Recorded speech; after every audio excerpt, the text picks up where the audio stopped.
السلام عليكم ورحمة الله وبركاته. إن الحمد لله نحمده ونستعينه ونستغفره ونعوذ بالله من شرور أنفسنا ومن سيئات أعمالنا. من يهده الله فلا مضل له ومن يضلل فلا هادي له.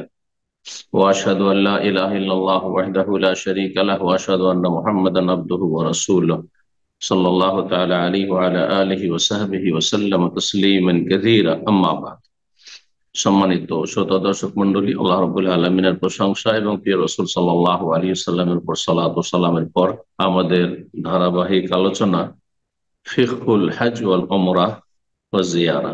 আমরা হজ, উমরা এবং জিয়ারা সংক্রান্ত মাসাইল ধারাবাহিক সামনে যে কয়েক সপ্তাহ রয়েছে, এই অল্প সময়ের ভিতরে সংক্ষেপে বর্ণনা করার চেষ্টা করব গুরুত্বপূর্ণ দিকগুলি। না হলে একটু বিস্তারিত যদি আলোচনা করা যায় তো কয়েক মাসের প্রয়োজন হচ্ছে। তো আল্লাহ রাব্বুল আলামিনের কাছে দোয়া করে আল্লাহ আমাদেরকে যেন উপকারী জ্ঞান দান করেন এবং সে অনুযায়ী আমলের তৌফিক দান করেন।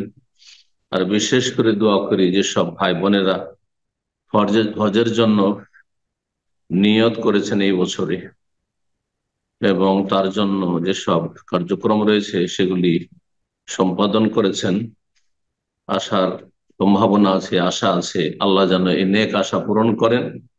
যারা ফরজ হজ আদায় করবেন তাদের ফরজ হজ আল্লাহ যেন কবুল করেন এবং সহি শুদ্ধ ইখলাস এবং সুন্নাহ ভিত্তিক আমলের হজ উমরা সম্পাদনের তৌফিক দান করেন।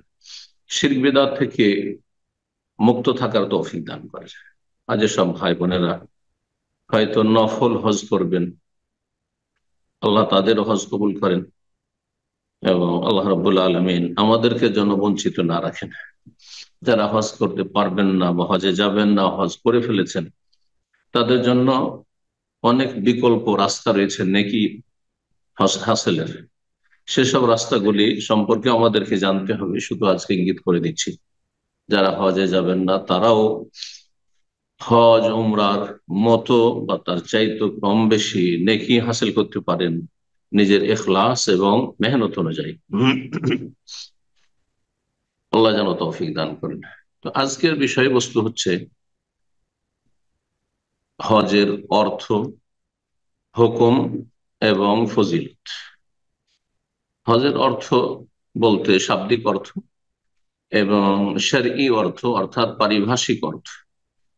হজের আবিধানিক অর্থ কি এবং হজের ইসলামের পরিভাষায় হজ কাকে বলা হয়। হজের শাব্দিক অর্থ হচ্ছে আল কাসদ, উদ্দেশ্য করা। হাজ্জা ইয়াহুজ্জু মানে কাসাদা ইয়াকসুদু, কোনো কিছুর উদ্দেশ্য করা। তো পারিভাষিক অর্থে বা শরঈ অর্থে যেহেতু আল্লাহর ঘরের উদ্দেশ্যে একজন মানুষ, একজন মুসলিম হজের উদ্দেশ্যে আসে, উদ্দেশ্য করে, সেই জন্যই এই হজকে হজ নামকরণ করা হয়েছে শরীয়তের পরিভাষায়। এটি ইসলামের পরিভাষা। হজের পারিভাষিক অর্থ বিভিন্নভাবে ফুকাহায়ে কেরামগণ বোঝানোর জন্য যেমন যে বুঝেছেন সেইভাবে তারা সংজ্ঞা পেশ করেছেন বা পারিভাষিক অর্থ বর্ণনা করেছেন।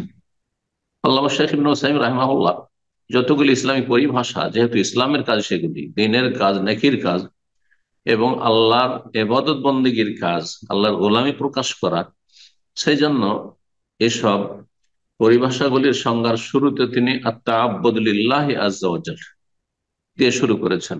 আল্লাহ রাব্বুল আলামিনের গোলামি করা, উবুদিয়ত এর বাস্তবায়ন করা। কিসের মাধ্যমে? বিআদাইল মানাসিক, হজ উমরার কার্যাবলী সম্পাদনের মাধ্যমে। মানাসিক আমালুল হজ ওয়াল উমরা, হজ উমরার কাজগুলিকে বলা হয়। হজ উমরার কাজগুলিকে আদায় করার মাধ্যমে। তাহলে শুরু থেকে শেষ পর্যন্ত যেভাবে রাসূলুল্লাহ সাল্লাল্লাহু আলাইহি ওয়াসাল্লাম হজ শিখিয়েছেন, হজ করেছেন, আর বলেছেন খুযু আন্নী মানাসিকাকুম, আমার থেকে তোমরা হজের বিধি বিধান শিখে নাও, সেভাবে আদায় করা। জি, আদায় করার ক্ষেত্রে আমল কবুলের, যে কোনো আমল হোক না কেন, আমল কবুলের দুটো মৌলিক শর্ত রয়েছে। এক, আল্লাহর জন্য হওয়া, যাতে তাতে শিরক আর দুনিয়ার স্বার্থ, দুনিয়াদারি না থাকে। আর দ্বিতীয় শর্ত হচ্ছে রাসূলুল্লাহ সাল্লাল্লাহু আলাইহি ওয়াসাল্লাম সুন্নাহ সম্মত হয়। এই জন্য বলছেন আল্লামা জাফি সুন্নাতে রসুলিল্লাহ সাল্লাল্লাহু আলাইহি ওয়াসাল্লাম, রসুল্লাহ সাল্লামের সন্ন্যায় আদর্শে যেভাবে এসেছে হজের বর্ণনা উমরার বর্ণনা, সেইভাবে সেই বিধি বিধানগুলি আদায় করা। যে কোনো জায়গায় আদায় করা যাবে না, বলছে ফিমা কানের মখসুসি, যে কোনো সময় আদায় করা যাবে না, বলছে ফি জামানিন মখসুস, ফিমা কানের মখসুস, বিশেষ বিশেষ জায়গায় গিয়ে আসতে হবে মসজিদে হারামে। তার আগে যারা মিকাতের বাইরে আছেন মিকাতে আসতে হবে, বা মিকাত বরাবর পৌঁছলে সেখান থেকে এহরাম করতে হবে, মানে নিয়ত করতে হবে। আপনি জমিনি পথে হন আর আকাশ পথে হন আর সাগর পথে হন, আর তারপরে বাইতুল্লাহ আসতে হবে, বিশেষ জায়গাগুলির মধ্যে বাইতুল্লাহ। আর যেতে হবে সাফা মারওয়ায়, আর যেতে হবে আপনার মেনাই, মুজদালিফায়, আরাফায়। এসবগুলির নাম হচ্ছে হজ। আর ওমরা যদি হয় তখন সেটা সংক্ষিপ্ত হয়ে যাবে। ওমরায় শুধুমাত্র আপনাকে আসতে হবে বিশেষ বিশেষ জায়গা বলতে মিকাত আসতে হবে, বা মিকাতের বরাবর আসতে হবে, এহরাম বাঁধতে হবে। তারপরে বাইতুল্লাহর তওয়াফ করতে হবে, তারপরে সাফা মারওয়া সাই করতে হবে, আর তারপরে যে কাজ রয়েছে চুল কাটা বা মুন্ডন করা। ফি জামানিন মাখসুস, ওমরার মতন ওমরা যে কোনো সময় করা যেত বছরে। কিছু ফোকাহাদের মত, হানাফি ফোকাহাদের, যে এই হজের দিনগুলিতে ওমরা করা যাবে না, এটা ভুল ফতোয়া, এর কোনো দলিল নেই। ওমরা যে কোনো সময় করা যেতে পারে, তবে হজের যদি সুযোগ থাকে আর হজ ফরজ থেকে পৌঁছে গেছে, তাহলে তখন ওমরা করবে না, তখন হজে চলে যাবে, আরাফা দিন থেকে শুরু করে। বিশেষ সময়গুলিতে হজ হবে। আল্লাহ হজ্জ আশহুরুম মালুমাত, আল্লাহ সূরা বাকারা বলেছেন হজের বিশেষ বিশেষ সবার জানা, মানে একজন মানুষ যে কোরআন চর্চা করবে তার জানা সুবিদিত মাস রয়েছে। সওয়াল থেকে শুরু হয়, সওয়াল, জিলকাদা, জিলহজ মাসের 10 তারিখ পর্যন্ত। 10 তারিখের পরে 10 তারিখ শেষ হয়ে গেল, 10 তারিখের দিন, অর্থাৎ 9 তারিখের দিন গিয়ে তারপর রাত যে আসলো 10 তারিখের রাত ফজর হয়ে গেলে আর হজ শুরু করা যাবে না। এই জন্য 2 মাস 10 দিন হজের আশহুরুল হজ, হজের সময়কাল বলছে। এই সময়গুলিতে হজ দিতে হবে, তার আগে হবে না, পরে। কিন্তু কিছু কাজ আছে যেগুলি এরপরে হচ্ছে এই আমি তাশরিক পর্যন্ত, বা যদি কেউ মাজুর করতে না পারে বিভিন্ন কারণে, তাহলে সেই কাজগুলি পরে করতে পারবে। জি, তওয়াফে বেদা, তারপরে তওয়াফে ইফাদা, সাফা মারওয়া সাই, এগুলির ক্ষেত্রে।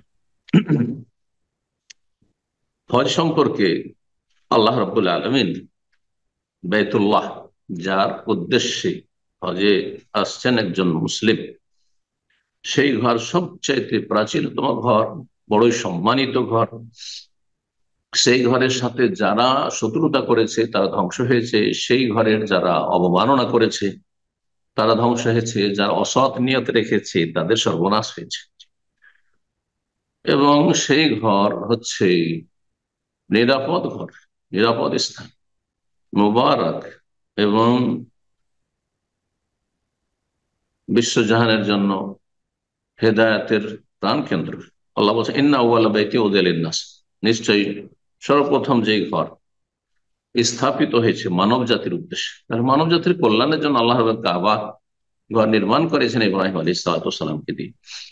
লাল্লাযী বিবাক্কা, যা বাক্কায় রয়েছে, বাক্কা মক্কার অপর নাম, মক্কাতুল মুকাররমে অবস্থিত, মুবারাকান, যা বরকতপূর্ণ। তো মক্কাতুল মুকাররমা মুবারক জায়গার দিক থেকে, মদিনা মুনাওয়ারা মুবারক, এবং ফিলিস্তিন বাইতুল মুকদ্দাস মুবারক। ওয়া হুদাল লিন-নাস, বিশ্বজাহানের জন্য হেদায়েতের প্রাণ কেন্দ্র। ফিহে আয়াতুম বাইয়িনাত, এখানে সুস্পষ্ট বেশ কিছু নিদর্শনাবলী রয়েছে, আল্লাহকে চেনার মাধ্যম রয়েছে। মাকাম ইব্রাহিম, আর তার মধ্যে একটি হচ্ছে মাকাম ইব্রাহিম রয়েছে। ওমান দাখালাহু কানা আমিন, আর যারা এখানে এসে প্রবেশ করবে যদি অপরাধও করে তারপর সেখানে নিরাপদ। যদি এর বিস্তারিত বিধি বিধানের ব্যাখ্যার প্রয়োজন রয়েছে। এখানে এসে মানুষ নিরাপদ। দুনিয়ার মধ্যে সবচেয়ে নিরাপদ স্থান হচ্ছে আল হারমাইন শরীফের, এবং এই দেশ হারাসাহুল্লাহ, এবং আল্লাহ রাব্বুল প্রতিটি মুসলিমের বাড়ি ঘর, দেশ স্থান, জমি, জায়গা, সম্পদ, আওকাফ, সমস্ত কিছুর আল্লাহ যেন হেফাজত করেন এবং সমস্ত অনিষ্টকে আল্লাহ রাব্বুল আলামিন যেন দূরে সরিয়ে দেন এবং তাদেরকে নির্মূল করে, নিশ্চিহ্ন করে। ওমান দাখালাহু কানা আমিনা ওয়ালিল্লাহি আলান নাস, এবং আল্লাহর জন্য এই হজ খুলুসিয়াতের সাথে প্রথম শর্ত ক্লাস, ওই সমস্ত মানুষের উপর হজ ফরজ। হিজ্জুল বাইত, বাইতুল্লাহর হজ করা মানে ইসতাতা ইলাইহি সাবিলা, যার কাছে শক্তি সামর্থ্য রয়েছে আর্থিক, যে সে বাইতুল্লাহর ঘর পর্যন্ত রাস্তা অতিক্রম করে আসতে পারবে। ওমান কাফারা, আর কেউ যদি হজকে অস্বীকার করেন, যে হজ আমি মানি না, হজ ফরজ এটা মানি না, হজকে আমি মেনে নিতে পারছি না, এই কষ্ট আমি মেনে নিতে পারছি না, এত টাকা খরচ খরচা মেনে নিতে পারছি না, তাহলে সে কাফের। ওমান কাফার, আল্লাহ কাফারা বলেছেন। ফাইনাল্লাহ গানিয়ুন আনিল আলামিন, জানতে হবে যে আল্লাহ বিশ্ব জাহান থেকে অমুখাপেক্ষী, আল্লাহ কারো ধারে। হজের বহু হেকমত, তত্ত্ব, রহস্য রয়েছে, সময় স্বল্পতার জন্য সেই দিকগুলিতে আমরা যাচ্ছি না। এখন বর্ণনা করব হুকমুল হজ, হজের হুকুম, বিধিবিধান। হুকুম বলতে পাঁচটির একটি হবে, হয় ফরজ ওয়াজিব, ফরজ ওয়াজিব একই জিনিস, আর না হলে তার বিপরীত হারাম। ফরজ করা আবশ্যক আর হারাম থেকে বেঁচে থাকা আবশ্যক, দুটো হয়ে গেল। আরেকটি হচ্ছে মুস্তাহাব, আহ যার মধ্যে সুন্নাত, সুন্নাত মুআক্কাদা, গায়র মুআক্কাদা, নফল সব শামিল, যে কাজগুলি করা ভালো কিন্তু না করলে কোনো গুনাহ তেমন নেই, মুস্তাহাব। আর তার বিপরীত হচ্ছে মাকরুহ, অপছন্দনীয়, মাকরুহ তানজিহ, যেগুলো অপছন্দনীয়। তো এই ছিল চারটি, আর মাঝখানে একটি রয়েছে অজেব, ফরজ এবং হারামের মাঝামাঝি, মিডিলে, সেটা হচ্ছে মুবাহ, জায়েজ, তা করা না করা সমান। এ হচ্ছে পাঁচটি হুকুম, পাঁচটি হুকুমের একটি ফিট হবে হজের উপর। তো হজ কি? হজ হচ্ছে ফরজ, এবং শুধু ফরজ বলা যথেষ্ট নয়, ইসলামের অন্যতম রুকন। ইসলামের যে পাঁচটি রুকন স্তম্ভ রয়েছে তার অন্যতম। বলছেন লেখক, আল হজ্জ রুকুন মিন আরকানিল ইসলাম, হজ হচ্ছে ইসলামের অন্যতম গুরুত্বপূর্ণ রুকুন। ফরিদা ফিস সানাতি তাসিমিল হিজরা, হিজরতের নবম বছরে ফরজ হয়েছে। তাহলে হজ একেবারে শেষ দিকে গিয়ে নবী সাল্লাল্লাহু আলাইহি ওয়াসাল্লামের জীবদ্দশায় ফরজ হয়েছে, কারণ তার আগে মক্কা বিজয় হয়নি। মক্কা বিজয় হলো অষ্টম হিজরিতে, তার আগ পর্যন্ত আল্লাহ কি করে হজ ফরজ করে, যেখানে মুসলিমরা আসতে পারবে না নিরাপদ, যেখানে সফর করে আসা, যেখানে চলাফেরা করা, যেখানে ইবাদত সম্পাদন করা নিরাপদ নয় এবং কাফেরদের অধীনে রয়েছে। এই জন্য হজ ফরজ হয়, বিলম্ব হয়েছে। পক্ষান্তরে সিয়াম, রোজা, জাকাত এগুলো দ্বিতীয় হিজরিতেই ফরজ হয়ে গেছে। যদি হজ না, জাকাত সম্পর্কে বিস্তারিত বলেছি এর আগে, যে মক্কায় প্রাথমিক অবস্থায় ফরজ করা হয়েছিল, আর বিস্তারিত বিধিবিধান মদিনে এসছে। রোজা, সিয়াম দ্বিতীয় হিজরিতে, এই মতটি ঠিক। আর যারা বলেছেন যে ষষ্ঠ হিজরিতে হজ ফরজ হয়েছে, তাদের মতটি দুর্বল। ওহ ওয়াজিবুন আলা কুল্লি মুসলিম, এই হজ করা ফরজ। ওয়াজিব আর ফরজ তাহলে সমান? ওয়াজিব আর ফরজের কোনো পার্থক্য নেই, একমাত্র হানাফি মাযহাব, শাফি, মালিকি, হাম্বলি মাযহাব এবং মুহাদ্দিসিনে কেরাম তাদের ভাষায় ওয়াজিবুন আর ফরজুন মানে বাধ্যতামূলক করতে হবে, এটাই, যা করা আবশ্যক, যা ছাড়া হারাম। কার উপর ফরজ? অমুসলিমের উপর নয়। অমুসলিমের প্রথম ফরজ হচ্ছে লা ইলাহা ইল্লাল্লাহ, তাওহীদ, আল্লাহর একত্বের ঘোষণা, ইসলামে প্রবেশ করা সবচেয়ে বড় ফরজ, যে তাওহীদ। প্রত্যেক মুসলিমের ফরজ সে যেন মুসলিম হয়, এক। দুই নম্বর, স্বাধীন মুসলিম হয়, যেন পরাধীন মানে কৃতদাস না হয়। তিন নম্বর হচ্ছে বালিগ, সাবালক হয়, তাহলে হজ ফরজ। সাবালক হওয়ার আগে হজ ফরজ নেই, যদিও আর্থিক সচ্ছলতা থাকে অথবা বাবা মা করিয়ে দিতে, হজ ফরজ নেই। বুঝলেন? যদি করে নেয় আবার, তাহলে হজ শুদ্ধ হয়ে যাবে। মশলা জানতে হবে, হজ শুদ্ধ হওয়ার জন্য এই শর্ত করি না, হজের ফরজ আদায় হওয়ার জন্য মুসলিম হইতে হবে আর স্বাধীন হইতে হবে। কোন গোলামও যদি ওই রকম কারো খরচে করে ফেলে, মনিব করিয়ে দিল, কিন্তু সেই গোলামী অবস্থায় হজ করলে ফরজ আদায় হবে না। এরকমই নাবালক ছেলে মেয়েরা যদি হজ করে বাবা মায়ের সাথে, অথবা কেউ করিয়ে দিয়েছে, তাহলে তাতে হজের ফরজিয়াত আদায় হবে না। সাবালক হওয়ার পরে নিজের পয়সা দিয়ে করুক অথবা অপরের কারো খরচে করুক, ফরজ আদায় আদায় হয়ে যাবে, জীবনের একটি ফরজ। তাহলে সাবালক হওয়া তৃতীয় শর্ত। চতুর্থ শর্ত হচ্ছে আকেলুন, বিবেক সম্পন্ন হবে। পাগল যেন না। পাগলকে সাথে নিয়ে জবরদস্তি হজের কাজগুলি যদি করান তো হজ হবে না। কাদেরুন, যেন সে সক্ষম হয় হজ করতে, আর্থিকভাবে সক্ষম হয়, তাহলে হজ ফরজ হবে। আর্থিকভাবে সক্ষম নয়, তাহলে হজ ফরজ নয়। তবে সাবালক হলে হজ কারো খরচে যদি করে নেই, হ্যাঁ, দরিদ্র মানুষ যে হজের আর্থিক সামর্থ্য রাখে না, তো হজের ফরজ আদায় হয়ে যাবে। ফি অমরিহি মাররাতান আলাল ফরজ, জীবনে একবার হজ ফরজ। আচ্ছা, হজ ফরজ আলাদ তারাখি, মানে বিলম্ব করে করলেও চলবে, হজটা ফরজ হয়ে আছে কিন্তু লং টাইম আপনাকে দেওয়া আছে, জীবনে যে কোনো সময় করে নিতে পারেন। এটি কি ঠিক ফতুয়া? নাকি যেই বছরে আপনার টাকা পয়সা হয়ে গেছে হজে আসার জন্য, সেই বছরই আলাল ফর, দ্রুত সাথে সাথে হজ আদায় করা? সঠিক মত হচ্ছে যে সাথে সাথে ওই বছরই হজ আদায় করা। এই ক্ষেত্রে মাইকরামগণ বলেছেন, আর সেটি হচ্ছে শক্তিশালী আমল, যে কেউ যদি বিলম্ব করে, হজ ফরজ হয়ে গেছে ধরেন একজনের 15-20 বছর বয়স, আর সেই ব্যক্তি আমাদের দেশীয় তরিকায় না, এখন তো বিয়ে শাদী করিনি, এখন তো অত ইসলামে পাবন্দি করতে পারি না, আচ্ছা ঠিক আছে বয়স হোক, আর তারপরে চাকরি করছে রিটায়ার হয়ে যায়, আর ব্যবসা করছে একটু এগিয়ে যায়, আর তারপরে ছেলে মেয়েদের বিয়ে শাদী সেরে দিয়া সব থেকে যখন ফিরে হয়ে, আমাদের দেশের এক শ্রেণীর মানুষের এত অজ্ঞতা আছে, বলছে আমার এদিকে ফরজ বাকি আছে, কেন যাবো আমি হজের ফরজ আদায়? লা হাওলা ওয়ালা কুওয়াতা ইল্লা বিল্লাহ। মানে এক ফরজ আরেক ফরজে বাধা। মেয়ের বিয়ে দিতে বাকি আছে, ছেলের বিয়ে দিতে বাকি আছে, সেজন্য বলছে আমার এই ফরজ বাকি আছে, তো আমি কেন যাবো হজের ফরজ আদায় করতে? এটি একেবারে ভুল কথা এবং ইসলাম বিরোধী কথা। আল্লাহ হেদায়েত দান করে দেবে এবং অজ্ঞতা দূর করুন। সাথে সাথে হজ যদি না করে, বিলম্ব করে, করতে পারলো তো গুনাহগার। জি। আয়াত শুনাইলাম সূরা আলে ইমরান আয়াত নম্বর 97, যে লম্বা আয়াতটি শুনাইলাম তাতে রয়েছে ওয়ালিল্লাহি আলান নাস হিজ্জুল বাইতি মান ইসতাতা ইলাইহি সাবিলা। হজের জন্য সামর্থ্য বলতে কি বোঝায়? হজ করতে সক্ষম শারীরিক দিক থেকে শুধু, না শারীরিক আর আপনার শারীরিক দিক থেকে, আর্থিক দিক থেকে, দুই দিক থেকে? এই বিষয়গুলি সম্পর্কে কয়েকটি অবস্থা লেখক বর্ণনা করেছেন। প্রথম অবস্থা বলছেন, মান কানা কাদিরান আল হজ বিমালিহি ওয়া বাদানিহি লাজিমাহুল হজ্জ বিনাফসিহি। যদি কোনো ব্যক্তি আর্থিক দিক থেকে এবং শারীরিক দিক থেকে হজ করতে সক্ষম হয়, শরীরও চলছে এবং আর্থিক সচ্ছলতা আছে, তাহলে নিজেই হজ করতে হবে, বদলি হজ মোটেই জায়েজ না, করলেও হবে না, করালেও হবে না, যেখানে শরীর আপনার সুস্থ। ওমান কানা কাদিরান বিমালিহি আজিজান বিবাদানি ওয়াজিব আলাইহি ইউনিব মান ইয়াহুজ্জ আনহু। আর যদি কোনো ব্যক্তি আর্থিক দিক থেকে সক্ষম হয়, হজে পয়সা আছে কিন্তু শারীরিক দিক থেকে প্রতিবন্ধী অথবা অসুস্থ, খুব অসুস্থ, যাতে হজের কাজগুলি করা খুব কঠিন, তার জন্য কষ্টকর, তাহলে তার জন্য ফরজ, এটি কোনো সুন্নত নফল নয়, বদলি হজ। ফরজ হচ্ছে যে সেই ব্যক্তি কাউকে তার স্থলাভিষিক্ত বানাবে হজ করার জন্য, অর্থাৎ বদলি হজ করাবে। যারা বদলি হজ করবেন তারা দুনিয়ার রোজগার করব এই ধান্দা করে বেড়াবেন, আল্লাহ সন্তুষ্টির জন্য, মুসলিম ভাই বোনের উপকার করার জন্য করবেন।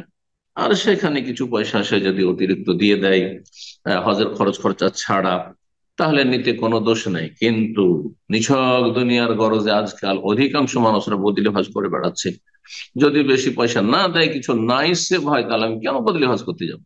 এটা একটু নেকি পাবে না, কিছুই পাবে না, বরং গুনাহগার হবে। এটি হচ্ছে দুনিয়ার জন্য আমল করা। আখেরাতের আমল, দিন ইসলামের নেকির আমলগুলি যদি দুনিয়ার স্বার্থে কেউ করে, যে আমি নামাজ পড়ছি সুস্থ থাকার জন্য, কিন্তু কিছু ভাবে না, ও জাহেল আসলে। অনেকে কিন্তু এই ভুলগুলি করে। আমি রোজা রাখছি সুস্থ থাকার জন্য, আমি দান খায়রাত করছি বালা মুসিবতে বেঁচে থাকার জন্য, আমি বদলি হজ করছি কিসের জন্য? আমার কিছু টাকা পয়সা ইনকাম হবে সেই জন্য, তাহলে কিছুই হবে না, বড় গুনাহগার হবে। শিরক এটি। আল আমাল দুনিয়া, দুনিয়ার জন্য কাজ করা, এই মর্মে কোরআন কারীমে আয়াত রয়েছে, কথা লম্বা হয়ে যাবে সেজন্য সেদিকে যাচ্ছি না। তাহলে দ্বিতীয় অবস্থায় হচ্ছে বদল করাইতে হবে, শারীরিক দিক থেকে অক্ষম কিন্তু আর্থিক সচ্ছলতা আছে, তাহলে বদলি হচ্ছে। ওমান কানা কাদিরান বিবাদানিহি, আর কেউ যদি শারীরিক দিক থেকে সুস্থ সক্ষম হয়, শারীরিক সুস্থতা আছে কিন্তু আজিজান বিমালি, আর্থিক অভাব রয়েছে, আর্থিক দিক থেকে অসচ্ছল, লাম ইয়াজিব আলাইহিল হজ, হজ ফরজ নয়, তাহলে হজ মূলত আর্থিক এবং শারীরিক উভয় প্রকারের ইবাদত, কিন্তু মূল বিষয় হচ্ছে আর্থিক ইবাদত। অর্থ সম্পদ যদি থাকে হজের, আর শারীরিক যদি সুস্থতা নাও থাকে, তাহলে হজ ফরজ। তাহলে আসল হচ্ছে হজ হচ্ছে ইবাদতে মালি, কিন্তু তার সাথে প্লাস ইবাদতে বাদানি। শারীরিক দিক থেকে কেউ যদি সক্ষম হয় কিন্তু আর্থিক সচ্ছলতা না থাকে, হজ ফরজ নয়। কিন্তু কেউ যদি করিয়ে দেয় যে চলো তুমি হজ করেছো, বলছে না হজ করিনি, চলো আমি হজ করিয়ে দিচ্ছি তোমাকে, বলছে, আমার তো টাকা পয়সা নেই, আপনার টাকা নেই কেন হজ করতে পারেন আপনি, তাহলে আপনার ফরজ হজ আদায় হয়ে যাবে। ঠিক। ওমান কানা আজিজান আনিল হজ বিমালিহি ওয়া বাদানিহি সাকাতা আনহুল হজ। আর কোন ব্যক্তি যদি আর্থিক আর শারীরিক দুই দিক থেকেই অক্ষম হয়, না শরীর চলছে না অর্থ আছে, কোনো কিছু নেই, তাহলে তার জন্য হজ নেই। ইসলামের যে 5টি স্তম্ভ, তার 3টি সাধারণ গরিব মুসলিমরা আদায় করলেই নাজাত পেয়ে যাবে। কালেমা তাইয়্যিবা, শাহাদাত, দুটো বাক্যের, এবং শাহাদাতের যে শর্ত রয়েছে সেগুলি পুরা করা, লা ইলাহা ইল্লাল্লাহ মুহাম্মাদুর রাসূলুল্লাহ, আর 5 ওয়াক্ত সালাত আদায় করা, আর রমজান মাসের সিয়াম। যাকাতও নেই, আর হজও নেই অভাবী মানুষদের জন্য, যাদের জীবনে পয়সা হলো না হজ করে, জীবনে পয়সা হলো না যাকাত দেওয়ার, কোনো অসুবিধা নেই ইনশাআল্লাহ। আল্লাহ রাব্বুল অন্য দিক থেকে উত্তম বিকল্প দেবেন, যদি ইখলাস, অন্তরের সততা থাকে। মাসলা আরেকটি লেখক বর্ণনা করেছেন, গুরুত্বপূর্ণ মাসলা, সেটা হচ্ছে জাকাতের পয়সা নিয়ে কি হজ করা যাবে? কেউ যদি জাকাতের পয়সা দিয়ে হজ করায়, এই বিষয়টি দুটো মত রয়েছে ফুকাহাদের।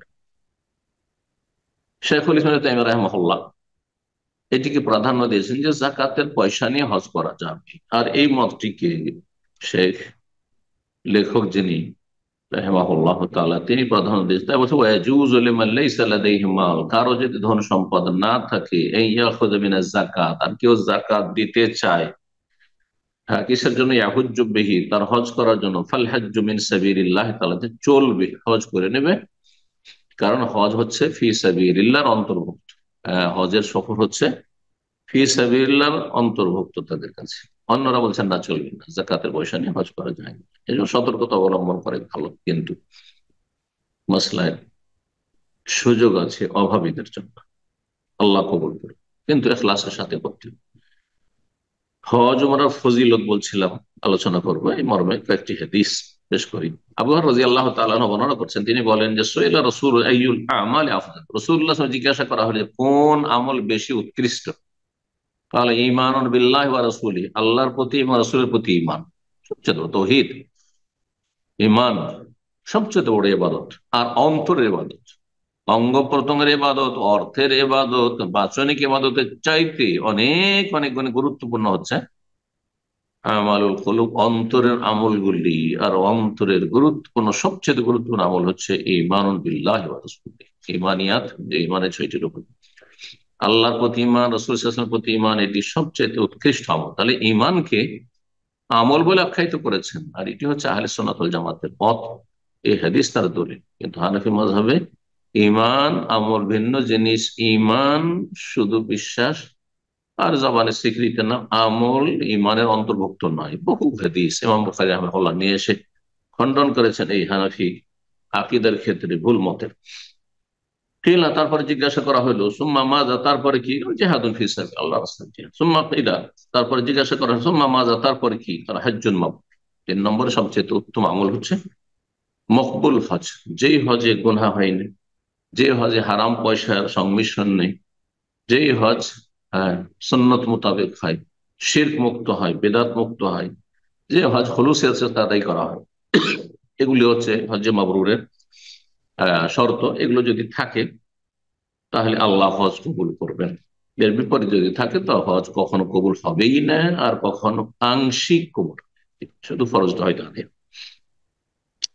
দ্বিতীয় হাদিস হজের ফজিলত বা হজ ওমরার ফজিলত, রাসূলুল্লাহ সাল্লাল্লাহু আলাইহি ওয়াসাল্লাম থেকে আবু হুরায়রা রাদিয়াল্লাহু তাআলা শুনেছেন, বলছে সামিতুন নবী সাল্লাল্লাহু আলাইহি ওয়াসাল্লাম ইয়াকুল, আমি নবী সাল্লাল্লাহু আলাইহি ওয়াসাল্লাম বলতে শুনেছি, মান হাজ্জা লিল্লাহ, কেউ যদি আল্লাহর জন্য হজ করে, আল্লাহর সন্তুষ্টির জন্য, ইখলাস, ইহতিসাব, ঈমানের সাথে এবং নেকির আশায়, ফালাম ইয়ারফুস, যৌনাচার করলো না, স্ত্রী থাকলো তার সাথে ইহরাম অবস্থায়, কোন রকম কাছাকাছি হলো না, আর কাম ভাব নিয়ে স্পর্শ করবে না, তাকাবেও না, ওয়ালাম ইয়াফসুক, এবং কোন গুনহার কাজও করলো না, ফাসিকি কাজ মানে কোন গুনহা, আল্লাহ এবং রাসূলের নাফরমানি করলো না, যেন হজে এসে বিভিন্ন হারাম ধূমপান যারা করছে তারা ফাঁসিকি কাজ করছে। হজে এসে যারা আহ, আপনার বিভিন্ন রকম হারাম কাজ, ফজরে জামাতে উঠতে পারে না, আর মেয়ে নাই শুয়ে থাকে ফজরে জাগে না, আল্লাহর উপরে হেদায়েত দান করুন। হজে এসে যারা যে কোনো রকমের গুনাহ করে তাদের হজে কোনো ফায়দা হয় না। রাজা যদি ফাসিকি গুনাহ মুক্ত হজ হয়, যৌনাচার মুক্ত হজ হয় রাজা, তাহলে সে ফিরে আসবে হজ থেকে। সুবহানাল্লাহ, কত বড় সম্মান এবং কত বড় মর্যাদা। কায়াউমিন ওয়ালাদাতহু উম্মুহু ওয়া কায়াউমি ওয়ালাদাতহু, ওই দিনের মতো যেদিন তার মা তাকে ভূমিষ্ঠ করেছিল, মায়ের পেটে যেদিন ভূমিষ্ঠ হয়েছিল সেই দিনের মতো নিষ্পাপ হয়ে ফিরে আসবে। আল্লাহ যেন আমাদের হজগুলি কবুল করে, আরো বেশি বেশি হজের তৌফিক দান করে। যাদের ফরজ আদায় হয়নি তাদেরকে ফরজ আদায় তৌফিক দান করেন, এবং যাদের ফরজ আদায় হয়ে গেছে তাদেরকে আরো বেশি নফল আদায়ের তৌফিক দান করেন ইখলাসের সাথে। আবু হুরায়রা রাদিয়াল্লাহু তাআলা আনহু তৃতীয় হাদিস হজ ওয়ার ফজিলত সম্পর্কে বলছেন, রাসূলুল্লাহ সাল্লাল্লাহু আলাইহি ওয়াসাল্লাম, আল উমরাতু কাফফারাতুন লিমা বাইনাহুমা, একটি উমরা থেকে আরেক উমরার মাঝামাঝি যেসব গুনাহগুলি হয় এগুলি মোচনকারী হয়ে যায়, উমরাতে গুনাহ মোচন হয়। ওয়াল হজ্জুল মাবরুর, আর হজ যদি মকবুল হয়, হ্যাঁ, নেকি আর নেকি ওয়ালা হজ হয়, লাইসা লাহু জাযাউন ইল্লাল জান্নাহ, তাহলে তার প্রতিদান একমাত্র জান্নাত। সবচেয়ে বড় নিয়ামত, সবচেয়ে বড় প্রতিদান হচ্ছে।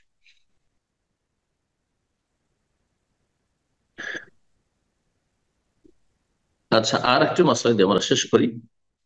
সেটি হচ্ছে মহিলার হজ এবং উমরা সম্পর্কে বিনা মাহরামি করতে পারবে। লেখক বলছেন, হুকম হাজ্জিল মারআতি ওয়া উমরাতিহা, হুকম হাজ্জিল মারআতি ওয়া উমরাতিহা বিলা মাহরাম, বিনা মাহরামে একা একা মহিলাদের দলের সাথে অথবা বেগানা পুরুষের সাথে, হ্যাঁ, ভগ্নিপতির সাথে বা স্বামীর ভাইয়ের সাথে, দেবর ভাসুরের সাথে, কারোর সাথে, এক কথায় যদিও সফর নিরাপদ হোক না কেন, বিনা মাহরামে হজ উমরার সফর করতে পারে, অন্য অন্য সফরের মতোই না জায়েজ, না জায়েজ। এই বিষয়ে আজকাল কিছু আলেমরা দ্বিমত করেছে, কিন্তু আগের জামানায় আইম্মা কেরামদের মধ্যে দ্বিমত পাওয়া যায় না, কারণ রাসূলুল্লাহ স্পষ্ট হাদিস রয়েছে। মানুষ সুবিধাবাদী হয়েছে, যার ফলে নিজের সুবিধা হাসিলের জন্য শিথিল পন্থা অনেকে অবলম্বন করছে। বলছেন লেখক, ইউশতারাতু লিউজুবিল হজ্জি আলাল মারআতি, মহিলার হজ ফরজ হওয়ার জন্য শর্ত, কন্ডিশন হচ্ছে ওজুদ ও মাহরামিল্লাহা, তার মাহরাম এমন পুরুষ ব্যক্তি থাকতে হবে, সাবালক, যার সাথে স্থায়ীভাবে বিয়ে হারাম না হয় তার স্বামী, স্বামী মিন জাওজিন, তার স্বামীর সাথে, মাইয়াহরুম আলাইহি নিকাহু আবাদান, যার সাথে স্থায়ী হয়েছে চিরকাল যেন বিয়ে হারাম। দুলাভাইয়ের সাথে চিরকাল বিয়ে হারাম নয়, জি। বিবাহিতা মহিলা, বিবাহিতাকে বিয়ে করা হারাম, কিন্তু চিরকাল হারাম নয় বেগানা পুরুষের জন্য। তো এমন ব্যক্তির সাথে সফর করতে হবে হজ উমরায় বা যে কোনো সফর, যাদের সাথে স্থায়ীভাবে বিয়ে হারাম, তাকে মাহারাম বলা হয়। বলছেন যেমন বাবা, বাবার সাথে করবে, ভাই, আপন ভাই, মাত্র ভাই, বই পিতৃ ভাই বা দুধ ভাই, তাই বলেন ছেলে, ছেলে ছেলের ছেলে, হ্যাঁ, মেয়ের ছেলে, নিচে হলে অসুবিধা নেই, এরকমই দাদা, নানা, দাদা নানার বাবা, এভাবে না হবে এরকমই যারা ফাইন আবাল মোহরে মজুদ, ফাইন আবাল মাহারাম, মাহারাম যিনি, যার সাথে ইসলামী বিয়ে হারাম, ওকে একজন মহিলা বললো যে চলেন আব্বা হজ করে আসি, বা স্বামীকে বলছে চলো আমাকে নিয়ে হজ করো, আমার পয়সা আছে, নিজের পয়সা দিয়ে হজ করবো, ইয়াহুজ যাবে, হ্যাঁ, হজ করতে সে অস্বীকার করলো, সে যেতে চায় না, তুমি যাও আমি যাবো না। তো তাহলে কি করবে? বেরিয়ে যাবে, পয়সা আছে সেজন্য। বলছে ফাইন আলিয়াল হজ, সেই মহিলার উপর হজ ফরজ না হয়। কিন্তু যখন হজ ফরজ নয়, যদি হজ করে নেয় বিনা মাহরামে, যেমন আজকাল করছে, অনেকেই করছে, ফাইন হাজ্জাত বেলা মাহরাম, অনেক উমরা আসছে, যদি বিনা মাহরামে হজ করে নেই, ফাহি আসমা, তাহলে সেই হাজি মহিলা গুনাহগার হবে। কিন্তু হজ, হজ কি বাতিল হয়ে যাবে? না, হজ তার শুদ্ধ। কারণ হজ একটা দিক, আর একটা হচ্ছে তার সফর একটা দিক, তার সফর বিনা মাহরামে করা হারাম ছিল, সেই জন্য সে গুনাহগার। আর হজের কাজগুলি যদি, হ্যাঁ, শর্ত পূরণ করে করে, তাতে তৌহিদ ইখলাস পরিপন্থী কোনো কাজ করেনি, বেদাতি কোনো কাজ করেনি, তাহলে, আর তারপরে হালাল পয়সা দিয়ে হজ করেছে, তাহলে তার হজ সহিহ। তো এখানে অনেকেই না বোঝার কারণে বিনা মাহরামে যখন ওমরা এসছে, বিনা মাহরামে যখন হজ করতে এসছে, তখন তার হজ বাতিল, ওমরা বাতিল। না, এগুলো বাড়াবাড়ি, ফতুয়ার বাড়াবাড়ি খুব বেশি আছে। কিসের কারণে? মানুষের এলম থাকার কারণে। দুটো দিক দেখতে হবে, দুটো দিক, হ্যাঁ, ইনফিকাকুল জিহাতাইন, শিক্ষের পরিভাষায় দুটো দিকে আলাদা আলাদা না একই দিক? দিক আলাদা আলাদা।